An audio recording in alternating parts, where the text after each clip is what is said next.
kunis akka darbu nan beeka.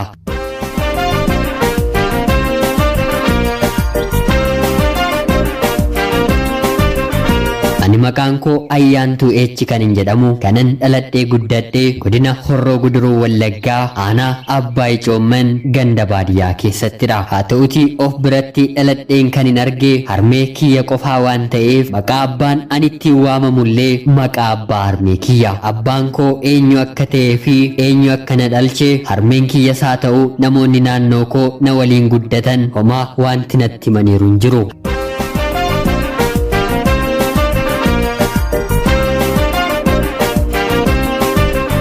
Haaluma kanaan bara 1998 haaluma kamiiniyyuu barnoota koo kutaa jaaffaa ga'een adaadaan kiyya magaalaa Naqqamtee jiraattu koottuu si guddiseen asitti sin barsiisa jettee gara isheetti na fudhatte. Anis jireenya baadiyyaa kanarraa barumsi qulqullina qabu tarii magaalaa Naqqamtee ni jiraata jedhee waan hin yaadeef harmee kiyya qarmii midhaanii funaantee na guddiste dhiiseen barumsa kutaa jaaffaa barachaan jiru addaan kuteen gara magaalaa Naqqamteetti malee bara sanaaf barnoota addaan kuteen bara ittaanu adaadaa kootiin mana barumsaa na galchedhee yeroon gaafadhu bara kana mucaanaaf guddisiitii bara dhufu mana barumsaa galtanaan jette. Anis wantan godhu furmaata gara biraa waan hin qabneef isheenis yeroo sanatti barsiistuu mana barumsaa callaqii waan turteef kan isheen naan jette tole jedheen abdiidhaan fudhachuurraa kan hafe amalli ishee anaaf miti abbaa manaa isheefuu waan ulfaatuuf amiin jedheen bara itti aanu barumsa eegaluuf abdii guutuudhaan hin taa'e. Yeroon jalqaba mana ishee deeme hojii guutummaa guutuutti beekuu baadhus turtii ji'oota muraasaa booddee garuu hojii magaalaa hojjetamu hundumaa baree waan tan fixeef hojii fi kaayyoon ani mana sana keessatti qabu daa'ima ishee fi maatii ishee guutuu sooruu fi hagan danda'e kunuunsuun wanta isaan hojjedhu naan jedhan hundumaa haga humna koo garaa kootiin hojjedha ture. Haa ta'uti yeroon mana sana keessatti hojjechaa ture abbaa manaa ishee firooma dhiyoo kan qabuu fi dargaggeessi kolleejjii New Generation baratu yeroo namni mana keessa hin jirre laallatee akka nan isa waliin ciisu yeroo hundaa na gaafata.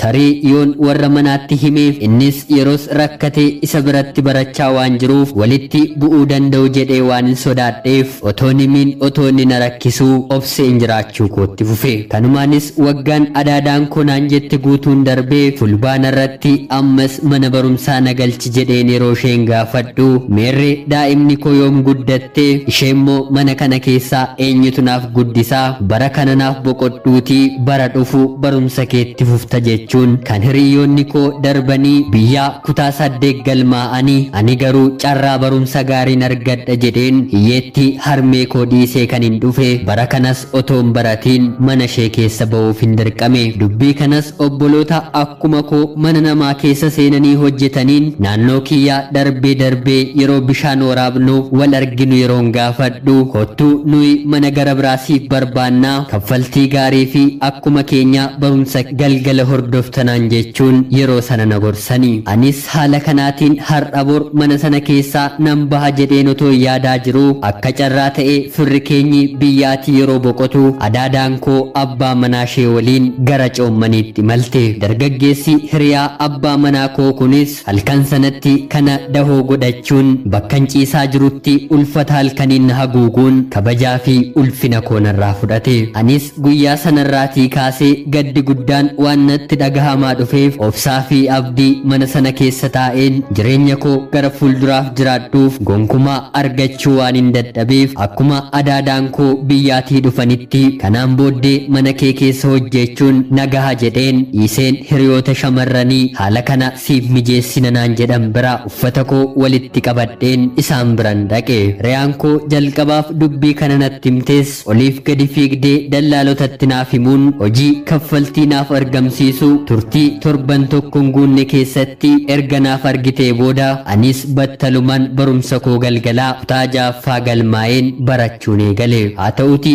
barachuuf barumsa koo eegalus akkuma eegaletti turtii ji'a 4 booddee qaama kiyya guutuutti miirri ani kana dura hin beekne natti dhagahamu yeroo jalqabu anis mana yaalaa deemeen yeroon of qoradhu daa'imni ji'a 4 gadameessa koo keessa akka jiru hakiimichi natti hime.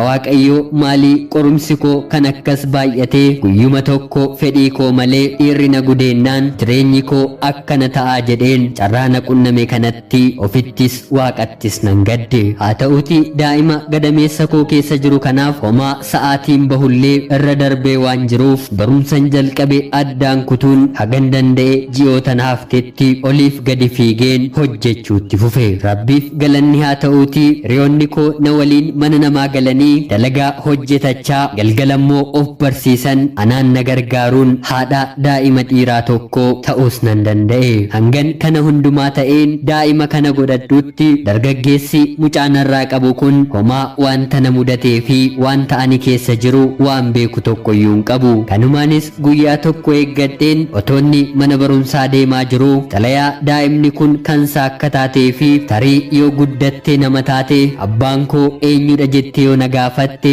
ani akkuma haadha koo gaafadheen dhabee daa'imni koos akka hin dhabne jedheen abbummaasaa akka na hin ganneef suuraa daa'ima kanaa kaaseen guyyaa dhaloota isaa waliin dargaggeessa kanatti kenne. Yeroo sanatti innillee mana namaa waan jiruuf homaa na deeggaruu akka hin dandeenye waan hin beekuuf fuula isaa jalaa dhokadheen daa'ima koo waan argatte nyaachisaa mana namaa keessa uffataa fi biddeen tolchaa hanga waggaa 3tti obseen guddifadhe. Rakkinnii fi jireenyi ani mana namaatti dabarsee kanadha jedhee dubbachuuf hedduu waan natti ulfaatuuf yeruman ofii yaadadhullee sammuu koo keessatti dhukkubbii cimaa fi miirri of na wallaalchisu waan natti dhagahamuuf hedduu gadi fageessee dubbachuun barbaadu. Haaluma kamiinuu ergan of jajjabeessee booda akka carraa ta'ee guyyaa tokko mana nyaataa magaalaa Naqqamtee naannoo keellaa argamu jalatti otuun buna danfisaa jiru dargaggeessi mucaanarraa godhate kuni hiriyoota isaa waliin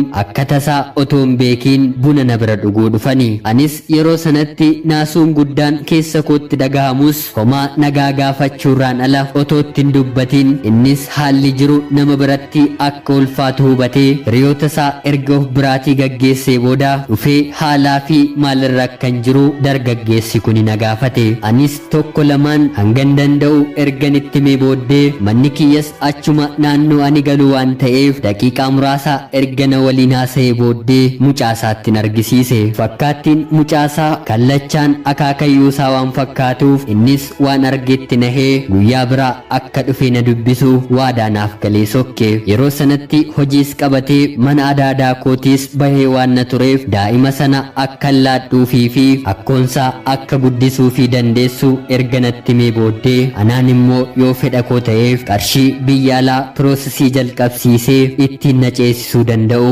siifan kenna naan jedhe. Anis jireenya kanarra hinumaa isa naaf wayya jedheen daa'ima koo deemeen erga akkoosaatti laadhee booda anis piroosesii jalqabeen turtii baatii 2 hin guunne keessatti gara biyya alaatti ni male.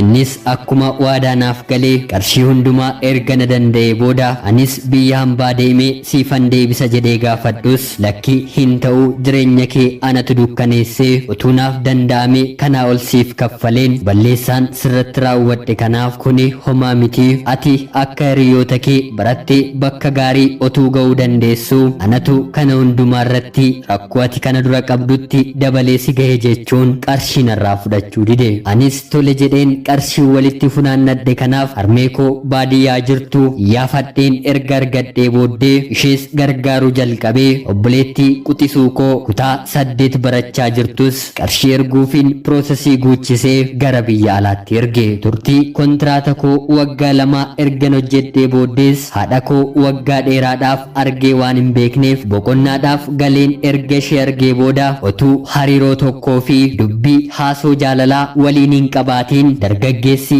daa'ima narraa godhate kun na fuudhee jireenya isaa guutuu na waliin jiraachuu akka barbaadu innis akkan dhufe dhagahee magaalaa Naqqamteetii hojii isaa dhiisee dhufuun yogguun daa'ima koo laaluuf akkoo isaa bira dhaqu gaaffii kana na gaafate. Yeroo kanatti miirri natti dhagahame anumaafuu gaaffii keessa waan na galcheef inumaa jalqabaatii akkamittiin mucaan kun kan keeda yeroon siin jedhu na amantee fudhatte jedhee yeroon gaafadhu innis tokkoffaarratti akaakayyuu koo fakkaata. Lammaffaa immoo guyyaan an yeroo jalqabaatiif wal qunnamtii saalaa si waliin raawwadhe anaafis yeroo jalqaba waan tureef galmee seenaa koo keessatti anis waan hin barreessee tureef atis guyyaa dhaloota daa'ima koo suuraa isaa waliin yeroo natti kennite galeen wal bira qabee yeroo laalu ati daa'ima kana kan deesse turtii ji'a 9 torbee 2 guyyaa tokkollee otoo irraan dabarsii waan ta'eef yeroo sanatti si gargaaruuf humna waan hin qabneef hangan barumsa koo baradhee fitutti callisuun sanaan booddee garuu bakka ati buute